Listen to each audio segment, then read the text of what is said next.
Good morning, Level Up listeners, and welcome back. Yesterday, we did the inspiring work of designing our own life map. But even the best cartographer knows that a map is only useful if the explorer has the courage to venture into unknown territory. Today, in episode 27, we're building the essential gear for your journey. We're talking about your personal safety net. This is how you build resilience. Let's level up. We've been talking about designing your life map, looking ahead, but a map's only good if you actually feel confident enough to, well, take the journey, right? And a lot of that confidence comes from being prepared. So today we're getting into the gear you need. We're talking about your personal safety net.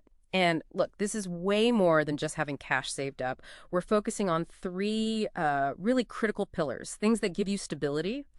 Stability to maybe take a calculated risk, handle setbacks, and, really follow that map you designed, our mission, give you a clear shortcut to understanding how to build this essential stuff. Yeah, and it's so important now, maybe more than ever. Think about it. The economy feels, well, pretty volatile sometimes. Job security isn't what it used to be. This safety net, it's not just defensive. It ensures that, a setback, losing a job, a health scare, maybe a project fails. It doesn't completely throw your whole life off course. Right. It stops a stumble from becoming a total fall. Exactly. And beyond just surviving setbacks, it actually gives you freedom. Yeah. Real freedom. Freedom to be a bit brave, maybe try a new career path, or importantly, say no to a job or situation that's just toxic. That's huge. It is. Or invest in learning new skills, navigate a crisis without facing financial ruin. So the big question is, how do we actually build this thing? Okay, let's get practical then. How do we build it? Pillar 1 seems like the obvious place to start. Your financial safety net. Let's call it your financial fortress. It's got two main layers. Right. Two key parts. First up is the emergency fund. This is your shield, basically. We're talking, 3 to 6 months of essential living expenses? Yeah, the absolute must-haves. Rent, food, utilities, basic transport. And you need it somewhere liquid, safe, and separate, like a money market fund, maybe. Perfect example. Yeah. Easy to access, but not too easy, not mixed with your daily spending. Its job is for those smaller, nasty surprises: car breaks down, unexpected medical bill. Exactly. And crucially, it keeps you away from expensive debt, like credit cards, when those things hit. It frees you up mentally, too, doesn't it? Less panic, more ability to think clearly. Absolutely. Then the second layer is insurance. This is your heavy armor. Right, for the really big stuff. Yeah, things big enough to potentially wipe out not just your emergency fund, but all your savings. Like health insurance. A major illness. That can be financially catastrophic without cover. Totally devastating. It protects your savings and your future ability to earn. And if you have people depending on you, life insurance becomes, a massive act of responsibility. A profound one, really. It safeguards their future if you're not around.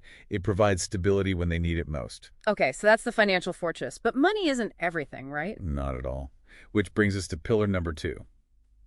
The human safety net. This is huge. It's about the people around you, your support system. Like your personal support crew. Exactly. It taps into that idea of Gotong Royong, mutual help, community support. It's that, but personalized. So who's in this net? Well, first, your inner circle. Trusted family, close friends, the people you can be really honest and vulnerable with. Think of stories like Arlie Kurnia, who apparently started his recovery from debt just by opening up to his family. That's powerful. Yeah, that vulnerability piece is key. Definitely. Then Yep. you've got mentors, people who are maybe a few steps ahead on the path you want to follow. Their advice, their perspective, maybe even the opportunities they can point you towards. Invaluable. Like having a guide. Right. And maybe even what some call a personal board of directors. Okay, what's that? Just a small group, maybe 3 or 4 people, with diverse expertise. Someone for career advice, someone for finance, maybe someone for personal growth. Different perspectives. I like that. Diverse counsel. Yeah, there's this Javanese proverb, Ingarsa som tulahain madya mangun karsa, tutwuri handayane. Okay, break that down for us. It basically means in front, one sets an example. In the middle, one builds the spirit. From behind, one gives encouragement. It perfectly captures what a healthy support system does. Yeah. Example, motivation, support. It's reciprocal. Wow, that's a great way to put it. Okay, so we have the financial fortress, the human network. Yeah. What's pillar 3? Adaptability. In today's world, things change fast, jobs evolve, industries shift. So the third pillar is your skill safety net. Makes sense. How do we build that? One popular idea is becoming a T-shaped professional. T-shape. Yeah, think of the letter T. Yeah. The vertical bar is deep expertise in one core area. You're really good at something. Okay. The horizontal bar is having broader knowledge and skills across other related areas. It makes you flexible, able to connect dots. So deep, but also broad. Got it. And here's a cool angle. Your passion project can be a backup. Oh, interesting. How so? Well, that side hustle, that hobby you take seriously, it's like a real-world lab for learning new skills. Give me an example. Okay, say you start a podcast for fun. Suddenly you're learning audio editing, scripting, marketing. Or you launch a small online shop. Exactly. You're learning e-commerce, customer service, digital marketing. Think of Ika Natasa started writing as a hobby while banking, and it became a whole new career. That's a great example. It's like building career insurance on the side. Precisely. Which leads to the ultimate point here. Lifelong learning. Constantly updating your skills, staying curious. That's the best career insurance there is. So it's not just about having skills, but constantly building them. Absolutely. It's an ongoing process. Thinking about building all these safety nets, financial, human, skill, it might sound a bit defensive, maybe even pessimistic. Yeah, like preparing for the worst. But actually, I think it's the opposite. It's an act of profound optimism. It's believing you can handle challenges. And it's the preparation that gives you the courage to be ambitious, to aim high. Because you know you have a fallback. Exactly.